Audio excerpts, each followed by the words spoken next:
Hi friends, నమస్తే. తెలంగాణ రాష్ట్రంలో ప్రతిష్టాత్మకంగా చేపడుతున్నటువంటి రాజీవ్ యువ వికాసం పథకానికి సంబంధించినటువంటి బిగ్ అప్డేట్ని అయితే నేను మీ ముందుకి తీసుకొని రావడం జరిగింది. ఈ పథకంలో భాగంగా రేషన్ కార్డ్, ఇన్కమ్ సర్టిఫికేట్ అనేది మ్యాండేటరీగా ఇంతకుముందు ఉండే, అవి రెండు లేకపోతే అప్లికేషన్ అనేది అవ్వలేనటువంటి పరిస్థితిని మనమైతే చూడడం జరిగింది.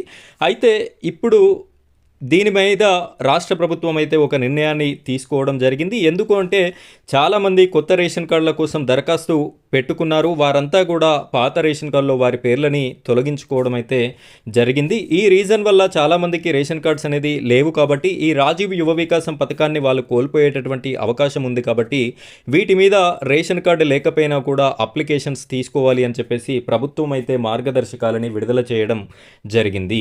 అయితే ముందు ఏం చెప్పారు అంటే రేషన్ కార్డు లేకపోయినా పర్లేదు, ఇన్కమ్ సర్టిఫికేట్ ఉంటే సరిపోతుంది, అప్లికేషన్ అనేది యాక్సెప్ట్ చేయండి అని చెప్పేసి చెప్పడం అయితే జరిగింది. అయితే ఇప్పుడు దీనికి వచ్చినటువంటి చిక్కు ఏంటి అంటే మనం మీ సేవకి వెళ్ళి ఈ యొక్క ఇన్కమ్ సర్టిఫికేట్ అప్లై చేసుకునేటటువంటి క్రమంలో వాళ్ళు కూడా రేషన్ కార్డు ఉంటేనే మీ సేవలో ఇన్కమ్ సర్టిఫికేట్ అనేది వస్తుంది, లేదు అంటే రాదు అని చెప్పేసి చెప్పడంతో మళ్ళీ అప్లై చేసుకునేటటువంటి వాళ్ళంతా కూడా గందరగోళ పరిస్థితికి తెరతీయడం జరిగింది. దీనితో దిగివచ్చినటువంటి రాష్ట్ర ప్రభుత్వం ఈ యొక్క ఇన్కమ్ రేషన్ కార్డుతో సంబంధం లేకుండా ఇక్కడ మనకైతే ఈ అప్లికేషన్ అనేది స్వీకరించడం జరుగుతుంది. ఈ రెండు లేకపోయినా కూడా పర్లేదు, అప్లికేషన్ అనేది తీసుకోవడం అయితే జరుగుతుంది. అయితే ఈ అప్లికేషన్ అనేది మీరు ఇంకా ఏమేమి డాక్యుమెంట్స్ ఇవ్వాలి అంటే ఇందులో ముఖ్యంగా ఇవ్వాల్సింది క్యాస్ట్ సర్టిఫికేట్ అయితే ఇవ్వాలి, మీ యొక్క బ్యాంక్ వివరాలని ఇవ్వాలి, మీకు పాన్ కార్డ్ ఉన్నట్టయితే pan card number and pan card photo అనేది అప్లోడ్ చేయాలి, లేకపోతే అది కూడా ఇవ్వవలసినటువంటి అవసరం లేదు. మీ యొక్క అభ్యర్థి ఫోటో అనేది కంపల్సరిగా ఉండాలి. ఇది మీరు ఇవ్వవలసినటువంటి ఇన్ఫర్మేషన్, ఎడ్యుకేషనల్ ఇన్ఫర్మేషన్ కూడా ఇవ్వవలసి ఉంటుంది. అయితే ఈ విధంగా ఇవ్వడం అయితే రేషన్ కార్డ్, ఇన్కమ్ సర్టిఫికేట్ లేని వారందరికీ గుడ్ న్యూస్ అని చెప్పవచ్చు. ఎందుకు అంటే గత కొన్ని రోజులుగా ఈ అప్లికేషన్ స్టార్ట్ అయినప్పటి నుండి ఈ రేషన్ కార్డ్, ఇన్కమ్ సర్టిఫికేట్ లేని వారంతా కూడా మేము ఏ విధంగా అప్లై చేసుకోవాలని నానా తిప్పలు పడుతూ ఉన్నారు. కాబట్టి వీరందరికీ ఒక గుడ్ న్యూస్ అని చెప్పొచ్చు. మీరు ఈ వీడియో చూసిన వెంటనే ఇది నిజమా అబద్ధమా అని తెలుసుకోకుండా వెంటనే ఇది ఫేక్ అని దయచేసి అలాంటి కామెంట్స్ అయితే పెట్టకండి. నేను మిమ్మల్ని రిక్వెస్ట్ చేస్తున్నాను, మీ దగ్గరలో ఉన్నటువంటి సిఎస్సి సెంటర్కి కానీ మీ సేవా సెంటర్కి కానీ మీ యొక్క డాక్యుమెంట్స్ని తీసుకొని వెళ్ళండి.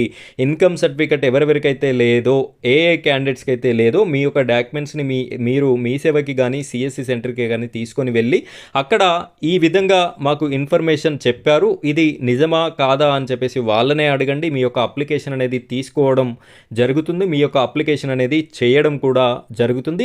ఈరోజు మార్నింగ్ నుండే ఈ న్యూస్ అంతా కూడా వచ్చేసింది. మార్నింగ్ నుండి అప్లికేషన్స్ అనేది కూడా స్టార్ట్ అవ్వడం జరుగుతుంది. నేను క్లారిటీ ఇన్ఫర్మేషన్ తెలుసుకున్న తర్వాతనే ప్రతి వీడియో కూడా మీకైతే అందించడం జరుగుతుంది. జెన్యూన్గా ఏ విషయాన్ని ఉన్నట్టుగానే నేను మీకైతే ఇన్ఫర్మేషన్ అందించడం జరుగుతుంది. దయచేసి ఒకసారి కనుక్కున్న తర్వాత ఎవరైనా అప్లికేషన్ ఈ వీడియో చూసిన తర్వాత income certificate and ration card లేనటువంటి వారు ఎవరైతే అప్లై చేసుకున్నారో వారంతా కూడా కామెంట్ సెక్షన్లో కామెంట్ చేయండి. మీరు చెప్పింది నిజమే, మేము అప్లై చేసుకున్నామనే విషయాన్ని కూడా మీరు నాకు చెప్పినట్టయితే నేను సంతోషపడతాను. ఫ్రెండ్స్, ఇది రాజీవ్ యువ వికాసానికి సంబంధించినటువంటి బిగ్ బ్రేకింగ్ న్యూస్. ఇలాంటి మరిన్ని వీడియోస్ కోసం మన ఛానల్ని సబ్స్క్రైబ్ చేసుకోండి. మీకు ఎలాంటి ఇన్ఫర్మేషన్ ఉన్నా రాజీవ్ యువ వికాసానికి సంబంధించి మొట్టమొదటగా మన ఛానల్లో వీడియోస్ అనేది రావడం జరుగుతుంది. కాబట్టి ప్రతి ఒక్కరు కూడా ఈ వీడియో చూస్తున్న ప్రతి ఒక్కరు కూడా వీడియోకి లైక్ చేయండి.